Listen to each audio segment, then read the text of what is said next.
सबसे पहले तो भैया ने इतना सम्मान दिया, और भैया के मन में मैंने देखा है जितना सम्मान महिलाओं के लिए है। अभी तक मैं बहुत सारे लोगों से मिली हूँ, लेकिन मैंने वो चीज़ नहीं महसूस की जो भैया के अंदर है। भैया एक ऐसे इंसान हैं जिन्होंने मतलब महिलाओं को ना सिर्फ आगे किया, बल्कि वो हिम्मत भर दी कि जो मेरे जैसे एक आम लड़की जो कि शायद घर में भी ना बोल पाती हो, कभी घर में बाहर निकल के हमें चाय देने तक की हमें आज़ादी नहीं थी कि चाय किचन से आगे तो लाते थे, लेकिन आगे हमारे भाई लेके जाते थे या जो हो जेंट्स वो लेके जाते थे। हमें इतना घर से मतलब दबा के ही रखा गया।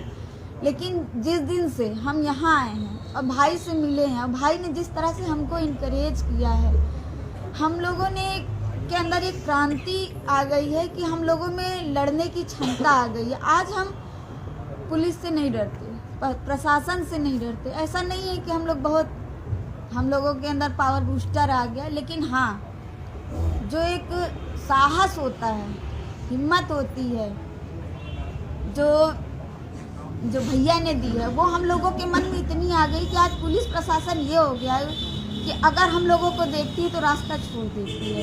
आज डर नहीं है कि कौन क्या करेगा, हम लोग हर चीज़ के लिए तैयार हैं। पुलिस की बर्बरता भी सच में हुआ क्या है ना मुक्ता, आप अपने अधिकारों को जानती है, जिससे देश के नेता सिस्टम सब डरते हैं, क्योंकि जिस दिन आप अपने अधिकारों को जान जाओगे तभी तो लोगे, तो आप अपने अधिकारों के प्रति सचेत होगी। इसलिए ये सिस्टम तुम्हारा कुछ नहीं कर सकता है, और तुम ये भी जानती हो कि तुम्हारे अधिकार क्या है। इसलिए सिस्टम मैंने कुछ नहीं किया है, मैंने वो किया जो एक भाई को करना चाहिए। अब मैं यही चाहूँगी हर भाई अपनी बहन को डरना और दबना ना सिखाए। वो अपनी बहन में इतनी हिम्मत भर दे कि वो अपनी लड़ाई खुद लड़ सके। जैसा मैंने किसानों से कहा था ना, मैं आज फिर तुमसे कहता हूँ कि ये आंदोलन में हम लोग जीतेंगे, याद रखो। बिल्कुल। और जैसे किसान जीते हैं ना, ऐसे ही आप लोग भी जीतोगे, SSC GD वाले भी जीतेंगे, वो सब लोग जीतेंगे जो लड़ेंगे। जो नहीं लड़ेगा वो तो कैसे जीतेगा बताइए। लेकिन आप लोग लड़ रहे हैं, मैं विश्वास किया तो आपके हौसले के सामने जालिम सरकार टूट जाएगी, आप देख लेना। बस जोड़ लगाने की जरूरत है और सब लोगों को जगाने की जरूरत है। तो मुक्ता भाई बहुत प्यारी छोटी बहन है, इसने तो अपनी बात कहने ज़्यादा समय मेरी बड़ाई करने में लगा दिया है ना। तो क्योंकि यहाँ भाई बहन में एक प्यार का रिश्ता होता है ना, एक आदर सम्मान का रिश्ता होता है। हमने यही सीखा, क्योंकि हमें भी एक महिला ने जन्म दिया, कि हमारी माँ ने हमें यही सिखाया कि बहनों का सम्मान होना चाहिए, उनको अवसर देना चाहिए। जो गैर बराबरी घर में होती है उस पर फिर किसी दिन चर्चा करेंगे, लेकिन हम प्रयास करेंगे उसमें सुधार हो। तो मुक्ता के बाद, मुक्ता हमारी लीडर इसलिए है क्योंकि इनके नेतृत्व में हम 3 दिन जब यहाँ रहे तो 2 दिन आंदोलन इनके और तस्लीम के नेतृत्व में चला। हमने ये तय किया था कि भाई पुरुषों के नेतृत्व में नहीं करेंगे, महिलाओं के नेतृत्व में करेंगे। तो महिला शक्ति के नेतृत्व में जो आंदोलन हुआ वो गजब का था, और सरकार भी डरी थी। उस दिन मुख्यमंत्री ने खबर भेजी अपने अधिकारियों को, नहीं हम मिलेंगे, हम समिति बनाएंगे, लेकिन वो एक झूठ था बेवकूफ़ बनाने, क्योंकि बीजेपी RSS के लोग झूठ ही बोलते, सच का साथ तो कभी दे नहीं सकते। दीपिका हमारे बीच है, मुझे नहीं पता दीपिका बोल पाती नहीं बोल पाती, लेकिन मुझे विश्वास है कि दीपिका अपने बारे में जरूर बताएगी कि उसको इस आंदोलन में लड़ने से क्या एहसास हुआ कि सरकार क्या दलित पिछड़ों की हितैषी है। नहीं, बिल्कुल नहीं है। सरकार हमारी बिल्कुल भी नहीं सुन रही, और वो दलित और पिछड़ों को तो हमेशा दबा कर ही रखना चाहती है। सिर्फ अपने कुछ जो उप मुख्यमंत्री बनाए उन्हीं के नाम पर वोट लेते हैं, और बाकी वो सवर्णों के लिए ही सब कुछ करते हैं। मुक्ता, मेरा एक सवाल है। अच्छा, ये हमारा संवैधानिक अधिकार आरक्षण में जो मिला है 27% पिछड़े वर्ग के लोगों को और 22.5% शेड्यूल कास्ट के लोगों को, सोचो अगर ये संवैधानिक अधिकार ना होता, जय भीम, तो क्या ये हमें सामाजिक न्याय के रूप में नौकरियां दे पाते क्या? जब ये संवैधानिक अधिकार देने में इतनी कोताही बरत रहे हैं, जो हमको जो मिला वो संवैधानिक अधिकार है उसे छीन रहे हैं, तो हम कैसे उम्मीद कर सकते हैं कि ये सामाजिक न्याय करते हुए हमें हमारा अधिकार देते या हमें संरक्षण देते। इनके लिए तो संविधान हमारे लिए वो हथियार है जिससे हम इनके खिलाफ लड़ सकते हैं। जो हमारा हक अधिकार छीनेगा हम उनके खिलाफ लड़ेंगे, और चाहे इसके लिए हमें अपना बलिदान भी देना पड़ेगा, हम देंगे। और ये योद्धाओं को ऐसी बातें नहीं करनी चाहिए, और बहनों के हौसले जो है ना टूट जाएंगे। बलिदान तो वास्तविकता में हमारे महापुरुषों ने कहा है कि वही जीतेगा जो बलिदान देने का जज्बा है। जैसे कहते हैं कि जिसमें कुर्बानी का जज्बा होता है वही जीतते हैं। लेकिन बड़ी बात यह है जो मुक्ता ने बताया कि जो हमारा बैठता है संवैधानिक का वो हमें नहीं देते, तो हमें अलग से क्या देंगे, यानी कि ये हमें बेवकूफ़ बनाते हैं। और सच ये है कि ये सरकार पूर्ण रूप से दलित पिछड़ा विरोधी है। जितना जल्दी दलित पिछड़े वर्ग के लोग इस बात को समझ जाएंगे उतना ही जल्दी मुझे लगता है कि उनको उनके मन में जो शंका है या जो गलतफहमी है वो दूर हो जाएगी। तो मैं समझता हूँ ना, ये और भी लोग हमारे बीच हैं, हमारे बीच जो है इस आंदोलन की संरक्षक है। अभी हमारे लिए चाय बना के लाई, अब चाय वो बना के लाई या उनके पति बना के लाई, इस पर मैं टिप्पणी नहीं करूंगा, लेकिन चाय तो घर से आई है। तो जिसने बनाई, मगर वो चाय घर से आई है। मैं ममता दीदी यहाँ है, तो मैं उनसे भी पूछूँ। ममता दीदी, जब ये आंदोलन शुरू हुआ, आप शुरू से इस आंदोलन में साथ है, आपको लगता था इतना लंबा चलेगा? लग तो रहा था, क्योंकि ये सरकार इसी तरह की है, इतनी जल्दी हम लोग की कोई बड़ाई नहीं है, चलो इतनी जल्दी न्याय देने वाली नहीं है। हम लोगों का लंबा तो चलेगा ही। और सबसे ज़्यादा तो आपका धन्यवाद भाई, जो हमारे इस आंदोलन में आके हमारे आंदोलन का मान बढ़ाया, सम्मान बढ़ाया। और सबसे बड़ी बात इस बात की विडम्बना है कि जो हमारे संवैधानिक अधिकार है उसके लिए हमें लड़ना पड़ रहा है, सड़कों में उतरना पड़ रहा है। और वो सरकार, हम अब इस सरकार के बारे में हम क्या बोले, हम इससे ज़्यादा कि कहा जाता है ना ममता दीदी, कहा जाता है कि न्याय सबका जन्मसिद्ध अधिकार है। और संविधान ने जो फंडामेंटल राइट दिए हैं वो भी आपको मिलने चाहिए, वो मिलने चाहिए। लेकिन वो नहीं मिल रहे हैं, तो इसका मतलब कितनी साजिशें हो रही है रोकने के लिए। इस देश के लिए इससे ज़्यादा किस बात के लिए क्या बोले हम, अब कोई वर्ड ही नहीं मिल रहा है जो हम बोले। हाँ, तो मैं ये समझता हूँ कि जो हमारा बैठता वो नहीं दे रहे हैं, तो आप समझिए कि अलग से क्या देंगे, यानी कि अलग से जो देते हैं ना उसको टॉफी कहते हैं हमारे यहाँ। बीजेपी सरकार भैया मंचों से झूठ परोस रही है और दलित पिछड़ों को बरगला रही है और उन्हें लॉलीपॉप दे रही है। जब भी वो अधिकारों की बात करते हैं तो उनको बताते हैं कि नहीं, देखो आज देश सुरक्षित हाथों में है, और इतने सुरक्षित हाथों में है कि चाइना ने 2-2 गांव बसा लिए साहब। जी, इतने सुरक्षित हाथों में है। मैं समझता हूँ इससे झूठी निकम्मी सरकार शायद सत्ता में ना आई, और वो भी एक वर्गीय सरकार कि जो आरोपियों को भी संरक्षण देती है, जो रेप करते हैं, जो हत्या करते हैं, जो हमने हाथरस में देखा और जो अभी प्रयागराज में हो रहा है। उसके बाद हमने वो आगरा में भी देखा, हमने वो देखा कासगंज में भी, उन्नाव में भी, कानपुर में भी, हर जगह। और मैं समझता हूँ, मैं एक और चेतावनी के तौर पर कह रहा हूँ कि ये सरकार कुछ भी कर सकती है। हमारी बहनों के साथ वो यहाँ रहती हैं रात में, हमारे भाई यहाँ रहते हैं, उनके साथ कोई हादसा भी हो सकता है। तो मैं सरकार को सचेत कर दूं कि ऐसी कोई गलती मत करना, वरना अगर इनको हवा लगेगी तो सबको हवा लगेगी, और वो हवा जो है ना वो क्रांति की, आंदोलन की हवा होगी। तो अभी तो संवैधानिक रूप से लड़ रहे हैं, मजबूर मत करना सर कि हक के लिए उस तरह लड़ना पड़े जैसे देश की आज़ादी के लिए दीवाने लड़े थे। तो दिल तो वही है। उम्मीद है कि सरकार हमारी बात को दीपिका के बाद 2 बहनें और हैं, एक साक्षी है। साक्षी अपने बेटे के साथ यहाँ है आंदोलन में। जब मैं पहले आया था तो उनका बेटा यहाँ था, अभी मैंने पूछा तो कह रही है कि वो सो गया, तो उसको सुला के आई है। साक्षी, लड़ाई तो लंबी चल रही है। जी हम काफ़ी दिन से यहाँ हैं, बच्चों को लेकर। आवाज़ नहीं जा रही होगी, वो तेज बोलना पड़ेगा। काफ़ी दिन से हम यहाँ धरने में हैं और अपने बेटे के साथ में हैं, और हम प्रॉपरली गांव से हैं। गांव से निकलना हम महिलाओं के लिए बहुत ज़्यादा मुश्किल हो जाता है, लेकिन फिर भी हम अपने संघर्ष के लिए लड़ रहे हैं। और यहाँ पे हम, बेटा कितने साल का है? 4 साल का हो गया है। और 4 साल का बेटा, कोरोना काल भी रहा और सब चीज़ें, सब और अब सर्दी भी आ गई, पहले गर्मी, झेलते हुए फिर भी हम यहाँ डटे हुए हैं। तो जो सरकार बहनों के आंसू ना देख पाए, जो सरकार उनका दर्द ना देख पाए, जो सरकार महिला हितैषी होने का दावा करे, बेटी पढ़ाओ बेटी बचाओ, एंटी रोम स्क्वाड और पता नहीं क्या क्या, वो बेटियों के आंसू को नकार दे, तो नहीं, रोना नहीं। तो वो आप क्या समझते हैं कि वो सरकार अच्छी सरकार? नहीं। जितनी जल्दी दलित पिछड़े वर्ग के लोग सचेत हो जाएंगे, उनको वो समझदार बन जाएंगे, उतनी जल्दी जो है ना उनके हितों की रक्षा हो पाएगी।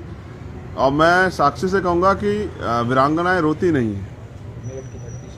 हाँ, और एक और नहीं, अब तुम पहले मुस्कुराओ, तुम अगर तुम भाई के सामने रोगी सब खराब हो जाए, हमें लगेगा कि हमारे होते रो रही हो। नहीं, नहीं भाई, आपके रहते हुए हम नहीं रोएंगे। हाँ, ये हमारी बहुत प्यारी बहन है। बस हम अपनी बहनों को रोते हुए नहीं देख सकते। भावुक आदमी है, क्योंकि परिवार से ऐसे संस्कार मिले हैं। और वास्तविकता में महिला यहाँ 2 दर्जे की नागरिक हैं। जैसे बाबा साहब अम्बेडकर ने कहा कि भारत तो गुलाम है, लेकिन हम गुलामों के गुलाम थे, वंचित वर्ग के लोग, शेड्यूल का SC ST और OBC के लोग। आज भी इस देश में महिलाएं भी अभी भी 2 दर्जे की नागरिक है। उनके सारे फैसले उनके पति, भाई और देवर और परिवार और सब चीज़ें वही लेते हैं। बच्चे उनका कोई जीवन नहीं होता। इस पर ठोस काम करने की जरूरत है। महिला सशक्तिकरण हम करेंगे। एक और वीरांगना योद्धा हमारे बीच है। वो आती है उस धरती से जिसको क्रांति धरा कहा जाए, जहाँ से 1857 क्रांति चली, मेरठ। और हमने अपने राजनीतिक जब हमने ये आंदोलन शुरू किया तो हमने उसकी शुरुआत भी वहीं मेरठ आसपास से की थी। और मैं खुद मेरठ के बराबर में सहारनपुर में वहीं का रहने वाला हूँ। तो वो भी हमारे बीच में है। और मैं ये चाहता हूँ, कितना समय हो गया? 161 दिन हो गए हम लोगों को। 161 दिन हो गए सर। ये भारत है जहाँ कहते हैं न्याय जो है ना वो बहुत आसान है मिलना, लेकिन न्याय जो है ना वो नेताओं की चौखट पे दम तोड़ चुका है, सरकारों की चौखट पे। अधिकारी कर्मचारी भी जानते हैं कि धोखा हुआ है। लेकिन एक तो चोरी, और चोरी के बाद गवाही से पकड़े जाए तो क्या होगा। लेकिन मैं समझता हूँ कि मेरठ वालों के हौसले मजबूत है, नहीं है? बताओ। जी सर, मजबूत है। वो लोग पूछ रहे हैं, मुझे मत बताओ, वहाँ बताओ। बहुत मजबूत है हमारे हौसले। तो अभी अगर ये आंदोलन और 50 दिन चलेगा तो क्या आप लोग रहने वाले हैं? जी बिल्कुल, हम यहीं रहेंगे जब तक हमें न्याय नहीं मिलेगा। हम यहाँ से कहीं जाएंगे ए, तुम चुप हो जाओ, ऐसा क्यों कर रही हो? ऐसा नहीं, अब रो मत। बहनें रोएंगी तो भाई को दुख होगा, तकलीफ होगी। तो पता लगा अभी रात में बाबा जी के उस पर जो है चढ़ाई हो जाए। जल्दी क्या मुख्यमंत्री आवाज। मैं यही कह रहा हूँ। सब लोग जानते हैं मेरे नेचर को कि बहनों के सम्मान में तो सब कुछ हो सकता है। तो पता लगा अभी बाबा जी के आवास के बाहर जो है ना धरना हो जाए।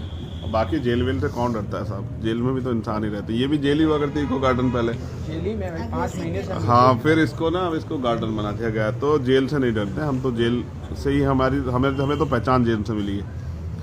तो मैंने आपको बताया कि यहाँ बहनें हैं, यहाँ नौजवान भाई है, और ये सब लोग इसी उम्मीद में है कि कब ये गोंगी बहरी सरकार जो है, तुम लोग अपने अपने नाम बताते रहो, आज तुम्हारी पहचान करा देते हैं। मेरा नाम रमेश यादव, मैं जनपद श्रावस्ती से। अब बताओ। रमेश यादव, जनपद श्रावस्ती। मेरा नाम कुर्बान अली है, जौनपुर सुजानगंज से। अवनीश यादव, आजमगढ़। राजेंद्र धनगर, अलीगढ़ से। जो बता दे वो बैठ जाओ। पटेल, अम्बेडकर नगर। राजनाथ, आजमगढ़। नवनीत यादव, जौनपुर। हाँ, मेरी जौनपुर की रैली में भी खड़े थे। अच्छा, शैलेंद्र को पुलिस ने पकड़ लिया, बताया गया। और बताया कि पुलिस ने जब इनको उठाया, इनका वजन देके पुलिस ने कहा कि इसको छोड़ दो, दूसरे को ले चलो। तो मैं तो सोच रहा था कि 1000 लोग ऐसे आ जाए आंदोलन में तो पुलिस कैसे करेगी। अच्छा, शैलेंद्र के बाद जो लोग हैं अपना परिचय। रामदयाल चित्रकूट। वीर यादव, इलाहाबाद। मोहम्मद मोइन श्रावस्ती। अजय जायसवाल, अयोध्या। मेरा नाम एडवोकेट हितेंद्र है। मैं लखनऊ हाईकोर्ट में प्रैक्टिस करता हूँ, मूल निवासी संघ का संगठन से। अच्छा, एजाज अहमद, बलिया। तुम्हारा? संजय गौतम, जौनपुर से। अशोक कुमार, जिला एटा से। अमरेंद्र पटेल। और मैं इधर भी। हाँ, ये अनिकेत और कुछ हमारे जो है। तेज से बताओ। प्रेम सुख गुप्ता, जौनपुर। प्रेम सुख गुप्ता जौनपुर से हैं। अनिकेत बागी, बलिया। ये बलिया की बागी धरती से हैं अनिकेत बागी। दीपक धानुक, लखनऊ। शेखराम गौतम। कलीम गाजी, लखनऊ। इजहारुल इस्लाम, लखनऊ। मोहम्मद आमिर, लखनऊ। तो मैं हाथ तोड़ दिए। देखो, आपका नाम क्या है? गौतम पटेल। गौतम पटेल हैं। कहाँ से? सीतापुर से। इनका हाथ टूट गया है। दोनों दिन चोट लगा है। दोनों दिन पुलिस ने, देखिए ना, तो अपने हक के मांगने वाले को पीटा भी जाता है और हाथ भी तोड़ दिया जाता है। ये है न्याय। शिवशंकर मौर्य, भदोही से। शिवशंकर मौर्य। तो मैं जो आपको बताना चाह रहा हूँ, कौन रह गया है? गंगा शरण यादव, संभल। एक सेकंड रुको, अभी रुको। विजय यादव, जौनपुर। आप? हाँ, तो गांधी जी के उससे तो काम नहीं बन रहा है। नहीं आप तो मैं ये समझता हूँ, मैं इस लाइव को खत्म करने से पहले आपको ये बता दूं, आजाद भारत में बहुत कम आंदोलन ऐसे हुए हैं जो बड़ी संख्या में हक अधिकारों के लिए हो। धर्म के आंदोलन हमने देखे, मंदिर मस्जिद के आंदोलन हमने देखे, और यहाँ बैकवर्ड कम्युनिटी के बहुत सारी जातियों के बच्चे हैं। मौर्य है, गुप्ता है, गंगवार है, पटेल है, यादव है, और भी कई जो है, प्रजापति है, जयसवार है, कश्यप है, तमाम, मतलब आप समझिए कि एक बड़ा समूह है। मैं सोचता हूं कि जब अगर ये सरकार ना समझे और ये लोग अपनी बात को गांव-गांव तक पहुंचाए और इनका समाज इस बात को समझ जाए, जो बहुजन समाज है, और वो बीजेपी को सबक सिखाने की ठान ले, तो इस बीजेपी सरकार का क्या होगा। जितना जल्दी मुख्यमंत्री जी बात समझ जाए उतना फायदा। मैं तो आपके फायदे की बात कर रहा हूँ, तो समझ जाओ। अगर ये किस दिन ये तय करके मेरे साथ खड़े हो जाएं राजनीतिक रूप से मदद कराने, तो आप समझिए मुख्यमंत्री जी कि आप वहां नहीं बैठे होंगे, वहां बैठी होगी मुक्ता। बाबा जी फिर अन्याय नहीं होगा किसी के साथ, समझ रहे हो। फिर बाबा जी अन्याय नहीं कर पाओ किसी के पास, किसी के साथ। फिर इतनी शक्ति भी नहीं अर्जित कर पाओ कि किसी का घर जो है ना वो अपने गुंडों से जुड़वा दो और कोई बहन आंसू ना बहाए, ऐसा ना आए दिन। तो मैं अपील भी करता हूं कि इस आंदोलन से जो जुड़े हुए बच्चे हैं, मैं उनको ये भी बता दूं कि देखो, किसान जीते हैं लेकिन एक लंबा संघर्ष रहा, बहुत सारे लोग कुर्बानी हुई, लेकिन इस तानाशाही सरकार के जो तानाशाह प्रधानमंत्री झुके। अगर आप जीतना चाहते हैं तो मजबूती से लड़िए।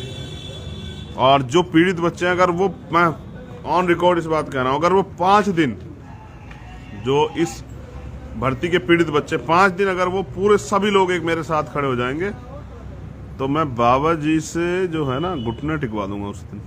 बाकी सब आप इस आंदोलन, हमारे आंदोलन की ताकत को जानते हैं। हम व्यक्ति नहीं है, एक यूनिट है। भीम आर्मी आज़ाद समाज पार्टी एक यूनिट है, और सबसे बड़ी बात है ना, हम इंसान हैं और हम गलत के विरोध में खड़े होते हैं। जहाँ भी गलत अन्याय होगा तो हम लोग खड़े होंगे।